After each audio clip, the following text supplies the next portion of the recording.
செந்தில் ஐயா அவர்கள் சிறப்பு செய்வார். அனைவருக்கும் உற்சாகமான மாலை வணக்கம்.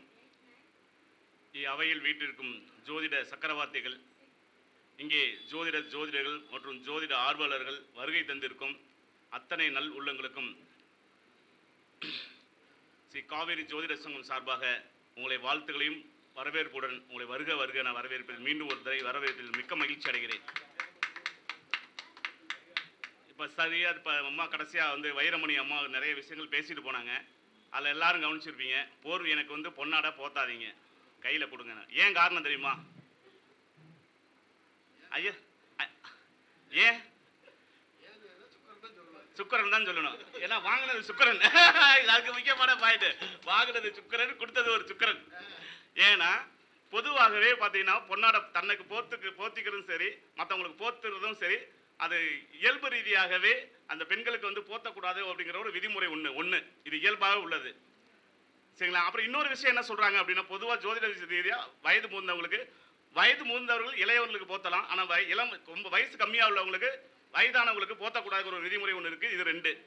சரிங்களா? இது ரெண்டு விதி காரணமாக சொல்லுவாங்க. மூன்றாவது பார்த்தீங்கன்னா பெண்களுக்கு ஆண்கள் போர்த்தக்கூடாதுங்கிறது பொதுவான விதி. சரிங்களா? பெண்களுக்கு பெண்களே போத்தலாம். ஆனால் பெரும்பாலான ஜோதிடர்கள், பெரும்பாலான ஜாம்பவான்கள் நினைக்கிறது என்னன்னா, அப்படி நம்ம நான் மற்றவங்களுக்கு போத்தனா அப்படின்னா என்னோட செல்வம் அவங்களுக்கு போயிடும்னு நினைக்கிறாங்க. இது எந்த அளவுக்கு உண்மை அப்படிங்கிறது எனக்கு தெரியல. கௌரவிக்கப்படுவது அப்படிங்கிறது எல்லாத்துக்கும் கொடுக்கப்பட வேண்டிய ஒரு கடமை. சரிங்களா? அது அரசனானாலும் சரி, ஆண்டியானாலும் சரி. அப்போ ஆண்டின்னு சொல்லிட்டோங்க. நான் இப்போ சொல்ல போகிறது எல்லாமே பரிகாரம் தான் சொல்ல போகிறோம். ஆண்டிங்கிறத பார்த்தீங்கன்னா பிச்சை எடுக்கிறவர் எல்லாமே ஆண்டி தான். பிச்சைக்காரன் ஒரு படம் வந்துச்சு பார்த்தீங்களா? அதில் பிச்சைக்காரன் அந்த கதாநாயகன் பிச்சை எடுப்பார் 48 நாள். எதற்காக பிச்சை எடுப்பார்? அவங்க அம்மாவோட உயிருக்காக பிச்சை எடுப்பார். இது ஜோதிட ரீதியாகவே உண்மையாகவே ஒரு ஜோதிட ரீதியாக சொல்லப்பட்ட கருத்தை தான் அந்த படத்தில் கண்டிப்பாக அதை பதிவு செஞ்சுருக்கணும். ஏன்னா கேதுவோட நட்சத்திரத்தில் தசாபுத்தி நடக்கிறவங்களுக்கு, இல்லைன்னா 4ஆம் அதிபதி தசாபுத்தி நடக்கிறவங்களுக்கு, இல்லை 9ஆம் அதிபதி தசாபுத்தி நடக்கிறவங்களுக்கு, இல்லை நடப்புல தசாபுத்தியில் கேதுவோட நட்சத்திரம் ஒரு தசாபுத்தி நடந்தால் கண்டிப்பாக ஒரு நாளாவது பிச்சை எடுங்க. உங்களுக்கு அதுவே பரிகாரம் தான். உண்மை அதுதான். சரிங்களா? இன்னொரு விஷயம் என்னன்னா, இப்போ இந்த காலத்தில் பிச்சை எடுன்னு சொன்னால் மதிக்க மாட்டாங்க. ஆனால் ஆதி காலத்தில் என்ன சொல்லியிருக்காங்க? ஆதி கால பரிகாரம்னு ஒன்று இருக்கு இல்லையா? பழைய காலத்தில் பரிகாரம்னு சொல்லுவாங்க. அது வித்தியாசமாக சொல்லியிருப்பாங்க. மடி பிச்சை ஏந்தி பிச்சை எடுமா, உங்களுக்கு குழந்தை பாக்கியம் கொடுக்கும்பாங்க. அப்போ அதுக்கு என்ன அர்த்தம்? அதாவது உச்சம் பெற்ற கிரகம் பிச்சை எடுத்து வைக்கணும்னு சொன்னாங்க. அதை சூட்சமா என்ன சொன்னா, நம்ம பரிகாரம் ஜோதிட ரீதியா என்ன சொல்லியிருக்காங்க, வாழ்வியல் ரீதியா சொல்லியிருக்காங்க.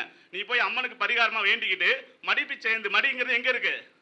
நம்மளோட உயிர் பாகத்துல தொப்புள் பகுதியை குறிக்கக்கூடியதுதான். அந்த தொப்புள் பாகத்தில் நம்ம என்ன சொல்றோம், பெண்களை தான் அதிகம் எடுக்க சொல்லுவாங்க. அப்ப பெண்களுக்கு தான் அந்த குழந்தை பாக்கிய பிரச்சனை இருக்கிறவங்களுக்கு மடிப்பிச்சை எடுக்க சொல்லுங்க. கண்டிப்பா குழந்தை பாக்கியம் உண்டு. இது எல்லாமே அனுபவிச்சு வாழ்வியல் ரீதியா கொடுக்கப்பட்ட பரிகாரம் தான் உங்களுக்கு சொல்லிட்டு இருக்கேன். சரிங்களா? அந்த அம்மாவும் போத்துறது ஒரு பரிகாரமா தான் நினைச்சு அவங்க எடுத்துக்க மாட்டேன்றாங்க. இது உண்மை. அம்மா இது உண்மைமா, இதுவும் பரிகாரம் தான். சரிங்களா? அப்ப ஒவ்வொரு பரிகார விஷயங்களையும் நம்ம ஜோதிட ரீதியாக சில விஷயங்கள் நமக்கு சொல்லிட்டு போயிருக்காங்க. அதை நம்ம அனுபவபூர்வமா எடுத்துக்கும் போது நிறைய விஷயங்கள் நமக்கு தெரிஞ்சுக்க முடியும். அதே மாதிரி பார்த்தீங்கன்னா, கேது தசை நடக்கிறவங்களுக்கு மொட்டை அடிச்சுக்கலாம். தெரியுங்களா? அது கேது தசை நடக்கிறவங்களுக்கு மொட்டை அடிச்சுக்கணும். சரிங்களா? அது மாதிரி ராகு திசை, ராகு புத்தி முடிக்கிறவங்க முடி வளர்க்கக்கூடாது. தாடி மாரி வளர்ப்பாங்க இல்லையா? அந்த மாதிரி வளர்க்கக்கூடாது. அப்போ அந்த என்ன சொல்றாங்க, அப்படி அங்கே அந்த சொல்லக்கூடிய விஷயங்கள் என்ன அப்படின்னா, உள்வாங்கி பாருங்க. ஒவ்வொன்றுக்கும் அர்த்தம் இருக்கும். உள்ள அர்த்தங்கள் இருக்கக்கூடிய விஷயங்களை தான் நம்ம பரிகாரமாகவே சொல்றோம். அது பார்த்தீங்கன்னா 2 விதமாக பரிகாரம் சொல்லலாம். ஒன்று கோயில் பரிகாரம் சொல்லலாம், இன்னொன்று வாழ்வியல் ரீதியான பரிகாரம் சொல்லலாம். இது இப்போ நம்ம சொல்றது எல்லாமே வாழ்வியல் ரீதியான பரிகாரங்கள் தான். அப்படிதான். அது மாதிரி ஒரு பொண்ணுக்கு பார்த்தீங்கன்னா கிட்டத்தட்ட 37 வயசுங்க. அந்த பொண்ணுக்கு எவ்வளோ ஜோசியர்கிட்ட எனக்கு தெரிஞ்சு என்ன ஊர் பக்கத்தில் உள்ளவங்க தான். எங்கள் அப்பா பிரபல ஜோசியர், எங்கள் ஏரியாவில் பிரபல ஜோசியர் தான். அவர் இறந்துட்டாரு. அதுக்கப்புறம் தான் நான் ஜோசியத்துக்கு இந்த சார் காலைல சொல்லும்போது தர்ம கர்மாதிபதி யோகம் ஒருத்தருக்கு எப்போ வேலை செய்யும் அப்படின்னா, 9-10 தொடர்பு பெற்றா அப்பாவுக்கு அப்புறம் வேலை செய்யும். இல்லை அப்படின்னா அந்த தர்மத்திற்கும் தர்மம் செஞ்சிருக்கணும் அவன். அப்போ தர்மம் செஞ்சால் மட்டும்தான். தர்மங்கிறது என்னன்னா புண்ணிய காரியங்கள் பேர். அப்போ புண்ணிய காரியங்கள் எது? கோயில் கும்பேசம் குடமுழுக்கு செய்யறது, இல்லாதவங்களுக்கு உதவி செய்யறது, எந்த ரூபத்தில் என்ன உதவி செய்யலாம், ஒரு படிப்புக்கு இல்லாத பிள்ளைங்களுக்கு படிப்பு உதவி செய்யறது, கல்யாணம் சம்பந்தப்பட்ட ஏழை குழந்தைகளுக்கு ஒரு கல்யாணம் செஞ்சு வைக்கிறது, இல்லை முன்னிலைப்படுத்தி கல்யாணம் செய்ய வைக்கிறது. இந்த மாதிரி சில நிறைய விஷயங்கள் இருக்கு அந்த புண்ணிய காரியத்தை சொல்ல முடியாது. அந்த மாதிரி காரியங்களை செய்தவங்களுக்கு அந்த தர்மம் வேலை செய்யும். இது தர்மத்துக்கு உள்ளது. கர்மம்னா இறப்புக்கு ஒப்பான கண்டங்கள் கொடுக்குது. அதாவது தான் வீட்டில் ஒரு இறந்து போனவங்களுக்கு அத்தனை சகல சௌபாக்கியங்களும் செஞ்ச பிறகுதான் அவருக்கு அந்த யோகப்பை கொடுக்கும் அப்படின்றது. அப்போ நான் வந்து பார்த்தீங்கன்னா எங்கள் அப்பா உயிரோடு இருக்கும்போது 2005 நான் 2 கோயில் 2 தடவை குளமுழுக்கு செஞ்சிருக்கேன். என்னோட தலைமையில் நடந்திருக்கு. ஒன்று என் குலதெய்வ கோயில், இன்னொன்று என் ஊரில் இருக்கக்கூடிய ஒரு கோவில். ஏன் காரணம் சொல்றேன்னா, அப்போ தர்மத்தை செஞ்சாச்சு. அப்போ கர்மம் எப்போ வரும்? அப்பா இறந்த பிறகு எனக்கு கர்மம் பாக்கியம். அப்பா இறந்தப்ப தான் ஜோதிடர்களே உள்ள நுழையிறேன். ஏன் அப்படின்னா அந்த 2 யோகங்களும் பார்த்தீங்கன்னா அந்த தர்ம கர்மாதிபதி எங்க இருந்து வெளிநிறுத்துவாரு, எங்க நின்று வேலை செய்வாரு அப்படிங்கன்னா ஜாதக ரீதியா அவங்களோட இடத்துக்கு இருக்கு. 2ஆம் இடம் இருக்கா, லக்னத்தில் இருக்கா, 3ஆம் இடத்துல இருக்கா, அந்த மாதிரி அந்த பாவக ரீதியாகவும் பார்த்துக்கணும். அந்த பாவக ரீதியா பார்க்கும்போது சில விஷயங்கள் அங்கே நடக்குமானா கண்டிப்பா நடக்கும், கரெக்டா நடக்கும். அப்ப தர்ம கர்மாதிபதி யோகத்துக்கு தர்மத்தையும் செஞ்சிருக்கணும், கர்மத்தையும் செஞ்ச பிறகுதான் அவர் வாழ்க்கையில உயர்வடைவார்னா கண்டிப்பாக உயர்வடைவார். அதுக்கு நானே சாட்சி, நானே உயர்ந்திருக்கேன். சரிங்களா? ஏன்னா இது கண்டிப்பா நம்ம வாழ்வியல் ரீதியா செய்யக்கூடிய பரிகாரமும் ஒண்ணு, நீங்க இயல்பான முறையில் செய்யக்கூடிய விஷயங்களும் நமக்கு வந்து நடக்குமானா கண்டிப்பா நடக்கும். அப்ப இடையில சொன்ன அந்த ஒரு விஷயத்தை மறந்துட்டு சொல்றேன். அந்த 37 வயதுக்கு பெண்ணுக்கு ஜாதகம் பார்க்கும்போது நம்ம ஐயா சொல்லணும், இன்னும் இங்க நான் அனுபவத்துக்கு ரீதியா இங்க நிறைய பேர் வந்த பிறகு அவங்களோட அனுபவத்தை தான் ஜாதகமா சொல்றாங்க. அதுதான் உண்மை. நமக்கு சாதகமா இருக்கிறது தான் ஜாதகம். சரிங்களா? அப்ப அந்த ஜாதகத்துல அந்த பொண்ணுக்கு கௌரவ கர்ணத்துல பிறந்திருக்கு.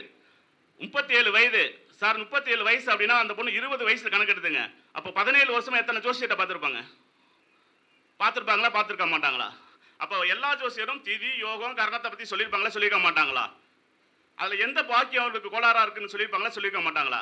அந்த கௌரவ கர்ணத்திற்கு உள்ள கோவிலை சொல்லி இந்த கோயிலுக்கு போயிட்டு வாங்க. நான் பரிகாரம்னு சொன்னா கோயில் பரிகாரம் சொல்லுவேன், இல்லை வாழ்வியல் பரிகாரம் சொல்லுவேன். நான் கையில காசு வாங்கி பரிகாரம் செய்யறதே கிடையாது, செய்யவும் மாட்டேன். அந்த கர்மத்தை நான் ஏற்றுக்க விரும்பல. சரிங்களா? அப்போ யாராவது கை காட்டுவோம், இவங்கள்ட்ட போய் செஞ்சுக்கிங்க, இல்லைன்னா இந்த கோயிலுக்கு போய் செஞ்சிடும். அந்த அம்மா கோயிலுக்கு மட்டும்தான் அனுப்பிச்சுட்டோம். நம்ம எங்கே இருக்கு அப்படின்னா சேத்தியாத்தோப்பில் இருக்கக்கூடிய ஸ்ரீமுஷ்ணம். சரிங்களா? பெருமாள் வந்து அவரோட அவதாரம் பார்த்தீங்கன்னா அந்த பன்றி முக அவதாரம்னு சொல்லக்கூடிய கோவில் அது. கௌரவ கர்ணத்திற்கு அந்த கோவில் அதுதான். அந்த கோயிலுக்கு போயிட்டு வந்த பிறகு 90 நாள் அந்த பொண்ணு கல்யாணம் நடந்து அந்த ஒரு வருஷத்திலே குழந்தை பிறக்குன்னு சொன்னா ஒரு வருஷத்திலே ஆம்பளை பிள்ளை பிறந்திருக்கு இன்னைக்கு. இது எவ்வளவு பெரிய விஷயங்கள் தெரியுங்களா? ஏன்னா இந்த பரிகாரங்களும் அந்த கோவிலுங்கிற விஷயம் நிறைய சக்சஸா நடக்குது. அப்ப இந்த சக்சஸான விஷயங்களுக்கு எல்லாமே நம்ம சொல்லக்கூடிய விஷயங்கள் வந்து வாழ்வியல் ரீதியாகவும் உளவியல் ரீதியாகவும் நடைமுறைக்கு ஏற்ற மாதிரி சொன்னீங்க அப்படின்னா கண்டிப்பாக சக்சஸ் சக்சஸ் சக்சஸ் 100% சக்சஸ் தான். அது மாதிரி பரிகாரங்கள் எடுக்கும்போது உங்களோட ஜாதகத்துல அவங்களுடைய லக்னமோ ராசியோ வந்து உங்களுக்கு உங்க ஜாதகத்து ரீதியா திதி சூனியத்தில் போய் உட்காந்து ஒரு ரகம் உங்களுக்குன்னு ஒரு திதி சூனியம் இருக்கு இல்லையா? அந்த திதி சூனியத்தில் பொது வந்து விசக்கம்ப யோகம்னு வச்சுங்க. விசக்கம்பத்துக்கு திதி சூனியம் வந்து பூசமா திருவோணமும் வரும். அப்போ பூச அனுசம் எங்கே வருது? கடகத்திலேயே திருவோணத்தில் வரும். உங்கள் ராசி உங்கள் லக்னம் அங்கே விழுந்திருந்து நீங்கள் பரிகாரம் சொன்னீங்கன்னா அதே லக்னம் அதே ராசிக்கு பரிகாரம் சொன்னால் படிக்காது. நீங்கள் சொல்லக்கூடிய சாதகம் உங்களுக்கு சாதகமாக இருக்கான்னு பார்த்துக்கணும். இல்லை அந்த மாதிரி நபருக்கு நீங்கள் என்ன சொன்னாலும் கேட்கவே மாட்டாங்க. எனக்கு தனசு வந்து திதி சூனியம், தனசு ராசி தனசு லக்னத்துக்காரர் ஒருத்தர் ஜோசியம் பார்க்க வந்தானா அவனுக்கு ஜோசியம் பார்க்க மாட்டேன், இல்லைன்னா 100 நாளைக்கு எடுத்துருவாங்கன்னு அனுப்பிச்சி விட்ருவேன். ஏன்னா அவன் கேட்கவே மாட்டாங்க. நான் கண்ட உண்மை இது. அது மாதிரி தனுசு ராசி ஃப்ரெண்ட்ஷிப் என்கிட்ட வச்சுக்கவே மாட்டாங்க. நானும் அவங்களோட பழகவும் மாட்டேன். அவங்களுக்கு எனக்கு எப்போதுமே அவங்க கூட இருந்தால் எனக்கு பொல்லாப்பு. அதையே அவன் கூட மடியில் கட்டிக்கிட்டு அப்படிங்கிறது சொல்லிட்டு நான் விலகி போயிடுறது. இதுவும் வாழ்வியல் ரீதியான உண்மைகள் தான். அது உங்களுக்கு யோகி அவயோகின்னு இருப்பாங்க இல்லையா? அதில் ஒரு 7 முக்கியமான அசுப யோகம்னு சொல்லக்கூடிய கோயிலுக்கு மட்டும் சொல்கிறேன். விசக்கம்பம் அப்படின்னு சொல்கிறது எதை சொல்லக்கூடியது? நரசிம்மர் வழிபாடு பண்ணிக்கிறது ரொம்ப சிறப்பு. விசக்கம்ப யோகத்தில் ஒருத்தர் பிறந்திருக்காரு அப்படின்னா கோயிலுக்குன்னு சொல்லப்போனால் நம்ம திருச்சியில் இருக்கக்கூடிய ஸ்ரீரங்கத்தில் இருக்கக்கூடிய நரசிம்மர் பெருமாள் கோயில் வழிபாடு செய்யலாம். அதே மாதிரி ஸ்ரீரங்கத்தில் அதாவது நாமக்கல் இருக்கக்கூடிய நரசிம்மர் பெருமாள் கோயில் வழிபாடு செய்வது எல்லாமே ரொம்ப சிறப்பான சிறப்பு. அது மாதிரி வாழ்வியல் ரீதியாக அப்படின்னா உங்களோட வசதி வாய்ப்பு இருந்துச்சுன்னா மின்கம்பம் அமைச்சு கொடுங்க. மின்கம்பம்னு தெரியுங்களா? லைட்டு இல்லாத இடத்துல லைட்டு ஒரு கம்பத்தை போட்டு ஒரு தெருவுக்கோ இல்லை லைட்டு வசதி இல்லாத குக்கிராமங்கள் நிறைய இருக்கும், ஒரு தெருவு இருக்கும், அந்த மாதிரி தெருவுக்கலாம். அப்போ சனினா யாரோட இடத்துக்கு? சமுதாயத்தில் பின்தங்கி உள்ளவங்க இடத்துக்கு செஞ்சு கொடுங்க. கண்டிப்பாக வாழ்க்கையில் நீங்கள் வந்து அந்த லைட் எரிய நீங்கள் வாழ்க்கையில் ஜெயிச்சுக்கிட்டே இருப்பீங்க. இதுவும் சொல்லப்பட்ட செய்து முடித்த ஒரு பரிகாரம் தான். அது மாதிரி அவயோகி அங்கே வந்து பார்த்தீங்கன்னா திருவோணம் வரும். அப்போ திருவோணங்கிறது பார்த்தீங்கன்னா நீர் ராசியில் வரக்கூடிய மகரத்தில் வரக்கூடியது. அப்போ மகர ராசி வந்து காலபூச விதிப்படி 10ஆம் இடம் கர்ம காரியத்து. அப்போ கர்ம காரியத்துக்கு விஷயங்கள்லாம் போய் கலந்துட்டு கடைசி வரைக்கும் இருந்துட்டு வாங்க. இல்லைன்னா அந்த அவங்களுக்கு உதவி செய்யுங்க. இதுவும் உங்களுக்கு வாழ்வியல் ரீதியாக நல்ல ஒரு பரிகாரம் தான். சரிங்களா? நல்ல ஒரு அடுத்து பார்த்தீங்கன்னா உங்களுக்கு சூல நாமயோகம். இந்த சூல நாமயோகம் அப்படிங்கிறது தான் விஷாகம் குரு. அப்போ குரு பகவான் அருமையான எல்லாத்துக்குமே குருன்னா சிறப்பானவர் தானே. ஆனால் அவருக்கு கொடுக்கப்பட்ட யோகம் என்னது? சூலநாம யோகம். எங்க சக்கரவர்த்தி வந்து பார்த்தீங்கன்னா கர்ணத்தில் வந்து நிறைய பேசக்கூடிய அதெல்லாம் கர்ணத்தை தொடவே மாட்டேன். ஏன்னா கர்ணாதிபதிக்கு இருக்கிறத வந்து நான் வந்து கர்ணத்தை தொடலை. இல்லைன்னா கர்ணத்தை சொல்லி தான் திதி சொல்லி தான் சொல்லுவேன். எங்களோட கர்ண சக்கரவர்த்தி இருக்காரு, அவர் சொல்லுவாரு. சரிங்களா? அப்ப இங்க சூல நாமயோகத்துக்கு ஏன் அங்க வந்து பார்த்தீங்கன்னா குருவை கொடுத்துருக்காங்க, அவயோகிய சூரியனை கொடுத்துருக்காங்க. 2 கிரகங்களும் வலிமையான கிரகம் தான். அப்ப சூல நாமயோகத்தில் ஒருத்தர் பிறந்து அவருக்கு ரொம்ப சிரமப்பட்டிருக்காங்கன்னா அம்மனுக்கு திரிசூலம் சாத்த சொல்லலாம், இல்லை குலதெய்வங்களுக்கு திரிசூலம் பொருந்திய வேலை பொருத்த சொல்லலாம். இதுவும் பரிகாரம் தான். இதை செய்தாலும் உங்களுக்கு அந்த பாவதோஷங்கள் சூலநாமயத்திற்கு உள்ள வரக்கூடிய பிரச்சனைகள் குறைக்கும். அது மாற்றுத்திறனாளிக்கு உதவுது. மாற்றுத்திறனாளிக்கு இந்த ஸ்டிக் வச்சு நடந்து போறாங்க இல்லையா, அது 3வது கால் தானே உங்களுக்கு? 3வது கால் தானேங்க, இல்லை பொய்யா? 3வது கால். அப்ப என்ன சொல்றோம், அங்க 3 வேலை செய்யணும். 3ஆம் இடத்தை ஏற்க வைக்கிறோம் அவங்களுக்கு. அதுவும் அவங்களுக்கு வேலை செய்யும். அது மாதிரி வாக்கிங் ஸ்டிக்கு கையில் வச்சு வயசானவங்க இருக்காங்க இல்லையா, அவங்களுக்கு வாக்கிங் ஸ்டிக்கு வாங்கி கொடுக்கலாம்.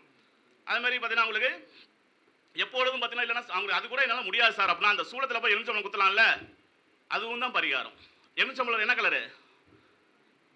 மஞ்சள் கலர். யாருக்கு அதிபதி ஆயிடுறாரு? குருவுக்கு அதிபதி ஆயிடுறாரு.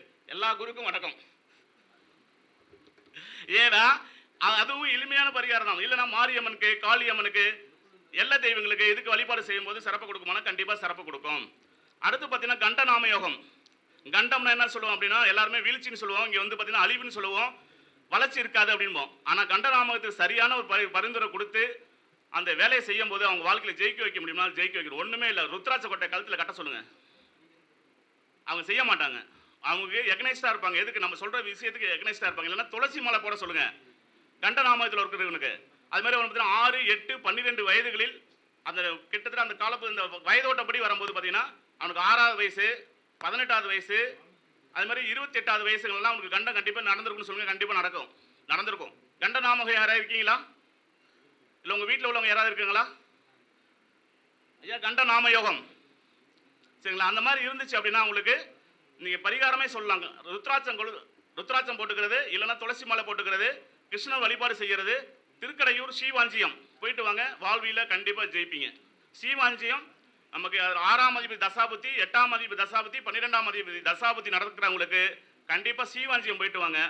அதுவும் நேத்திரம் உள்ள நாட்களில் போகணும். நேத்திரம் ஜீவன் பார்ப்பீங்கல்ல, அந்த மாதிரி நாட்களில், குருட்டு நாட்களில் அனுப்பக்கூடாது சரிங்களா? உயிருள்ள நாட்களில் அனுப்பணும். அந்த மாதிரி போயிட்டு வரும்போது நல்ல யோகத்தை கொடுக்குமானா கண்டிப்பாக யோகத்தை கொடுக்கும். அடுத்து வியாகதம் அப்படிங்கிறது சுக்கிரன் குரு. சுக்கிரன் வந்து அவயோகி வருவார், சுக்கிரன் வந்து யோகியா வருவார், குரு வந்து அவயோகியா வருவார். இவங்க பார்த்தீங்கன்னா குருமார்கள்ட்ட ஆசீர்வாதம் வாங்கிக்கணும். இல்லைன்னா குருமார்கள்னு சொல்லக்கூடிய அவங்களோட படித்த காலத்திலேருந்து இருப்பாங்க இல்லையா, தாய் தந்தைகளாக இருந்தாலும் சரி, படித்த காலத்தில் இருக்கக்கூடிய ஆசிரியர்கள் சரி, ஜோதிட ஆசிரியர்களாக இருந்தாலும் சரி, இல்லை வயதில் மூத்தவங்க எல்லாமே குருமார்கள் தான். அவங்கள்ட்ட ஆசீர்வாதம் வாங்கிக்கலாம். இல்லைன்னா நகை சேகர் ஆசாரிகள் இருந்தாங்கன்னா அவங்கள்ட்ட ஆசீர்வாதம், அவங்களுக்கு வஸ்திர தானம் கொடுக்கலாம்.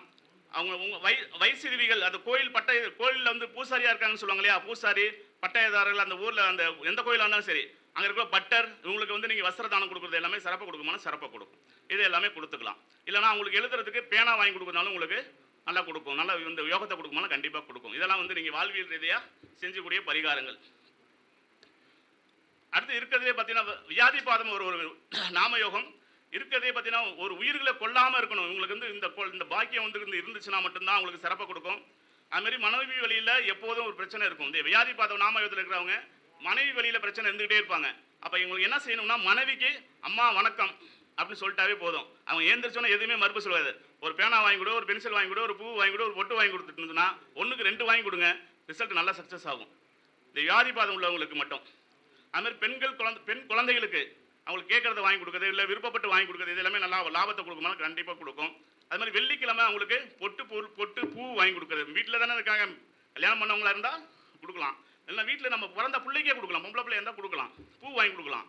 இது நல்லா சிறந்த பரிகாரம். கோவில் போகணும்னா ஆண்டாளுக்கு போயிட்டு வர சொன்னீங்கன்னா ரொம்ப சிறப்பான பரிகாரம் கொடுக்குமானா கண்டிப்பாக கொடுக்கு. செருப்பு தானங்கள் இது எல்லாமே கொடுக்குறது வந்து நல்ல யோகத்தை கொடுக்குமானா கண்டிப்பாக கொடுக்கும். அடுத்து பார்த்தீங்கன்னா வைதுருதி நாமயோகம். இந்த வைதுருதி நாமயோகத்தை வந்து பார்த்தீங்கன்னா புனர்பூசம் நட்சத்திரமும் உத்திராட நட்சத்திரம் வரும். அப்போ குரு சூரியன் வருவார். அப்போ வைதுருதி நாமயோகத்துக்கு இருக்கிறது எளிமையான பரிகாரம். டெய்லியும் சூரிய நமஸ்காரம் பண்ணுறது சரியான ஒரு பரிகாரம் அப்படின்னு சொன்னால் சொல்லலாம். விநாயகருக்கு ஆஞ்சநேயருக்கு வழிபாடு பண்ணுறது ரொம்ப சிறப்பாக கொடுக்குமா, சிறப்பாக கொடுக்கும். அது மாதிரி உஸ்ரமான தெய்வம்னு சொல்லக்கூடிய காளி தேவி வழிபாடு பண்ணுறது ரொம்ப சிறப்பாக கொடுக்குமானா சிறப்பு கொடுக்கும். வெக்காளி அம்மன், சமயபுரம் மாரியம்மன், மேல்மருவத்தூர் மாரியம்மன் இது எல்லாமே சிறப்பாக கொடுக்குமானா சிறப்பாக கொடுக்கும் சரிங்களா? இது வந்து ஒரு எளிமையான இந்த நாமயோகத்தில் இருக்கக்கூடிய 27 நாமயோகத்தில் இந்த 7 நாமயோகம் பார்த்தீங்கன்னா ரொம்ப மோசமான நாமயோகம்னால அதுக்கு மட்டும் சொல்லியிருக்கேன். அது மாதிரி கடைசியாக ஒன்று சொல்லி முடிச்சுக்கிறேன். சந்திராஷ்டம நாளுகளில் உங்களுக்கு வந்து நிறைய பேருக்கு வந்து பார்த்தீங்கன்னா ஜோதிடர்கள் நீங்கள் உங்களுக்கு தெரிஞ்சிருக்கும். இருந்தாலும் எனக்கு தெரிஞ்ச 2 விஷயத்த சொல்கிறேன். இதை கொஞ்சம் கேட்டுங்க. இந்த சந்திராஷ்டமங்கிறது 17வது நட்சத்திரம் வரக்கூடிய நாள் தான் வந்து சந்திராஷ்டமம் சொல்லுவோம். இப்போ அசுபதி நட்சத்திரம் ஒருத்தர் இருக்காருன்னா கேட்ட நட்சத்திரம் வரக்கூடிய அன்னைக்கு சந்திராஷ்டமம். அப்போ சந்திராஷ்டமம் அன்னைக்கு என்ன செய்யலாம் அப்படின்னா, அன்னைக்கு வெள்ளை நிற ட்ரெஸ் போடுறதை தவிர்த்துறது ஃபஸ்ட்டு. ஒயிட் கலர் ட்ரெஸ் போடுறீங்க இல்லையா, அதை தவிர்க்கிறது ஃபஸ்ட்டு. ஏன்னா ஒயிட் கலர் ட்ரெஸ் போட்டிங்க அப்படின்னா உங்களுக்கு அந்த ஒயிட் கலர் ட்ரெஸ் வந்து பார்த்தீங்கன்னா உங்களுக்கு அடிக்கடி பார்த்தீங்கன்னா அழுக்காயிரும். அன்னைக்கு டேட்டில் பார்த்தீங்கன்னா இல்லாட்டி கரை புடைஞ்சிரும், ஏதாவது ஒரு அழுக்கோட தான் வீட்டுக்கு திரும்பி வருவீங்க. இல்லை அதுக்கு என்ன செஞ்சுக்கலாம் அப்படின்னா, ஒரு பால் டம்ளரில் பால் சாப்பிட்டு போகலாம், வெளில போகலாம். அது ஒரு நிவர்த்தி. இல்லை எனக்கு நீண்ட தூரம் பயணம் கண்டிப்பாக அன்றைக்கி போய் ஆகணும். அன்றைக்கி காலையில் சார் ஒருத்தர் வயலூர்லேருந்து வந்து பேசும்போதே பார்த்தீங்கன்னா சந்திராஷ்டமம் எனக்கு வேலை செஞ்சுன்னு சொன்னார் இல்லையா. ஒன்றுமே இல்லை, கல் உப்பு ரெண்டு கல் உப்பு எடுத்து பேப்பரில் மடித்து நீங்கள் பாக்கெட்டில் வச்சுக்கிட்டு வந்துடலாம். அது வந்து சிறப்பான பரிகாரம். நீங்கள் திரும்பி போயிட்டு அது நீர்நிலையில் கரைச்சி விட்டுறணும். இல்லைன்னா வீட்டில் ஒரு பக்கெட்டை வச்சு தண்ணி ஊற்றி நல்லா உப்புக்கல்ல போட்டு கரைச்சி விட்டிங்கன்னா தண்ணி கீழே ஊற்றி விட்டுற வேண்டியதான். இது எளிமையான பரிகாரம். எந்த ஒரு வேலையும் செய்ய அந்த கல்லுப்பு உங்கள்கிட்ட இருக்கிற வரைக்கும் உங்களோட மன கஷ்டங்கள் யாருமே உங்களை வந்து சீண்ட மாட்டாங்க. சரிங்களா? இந்த அருமையான தருணத்தில் பரிகாரங்களை பற்றி பேசுவதற்கு வாய்ப்பு கொடுத்த அத்தனை நல்ல உள்ளவங்களுக்கும் நன்றி, வணக்கம். குருவே சரணம், குருவே வாழ்க, குருவே சரணம்.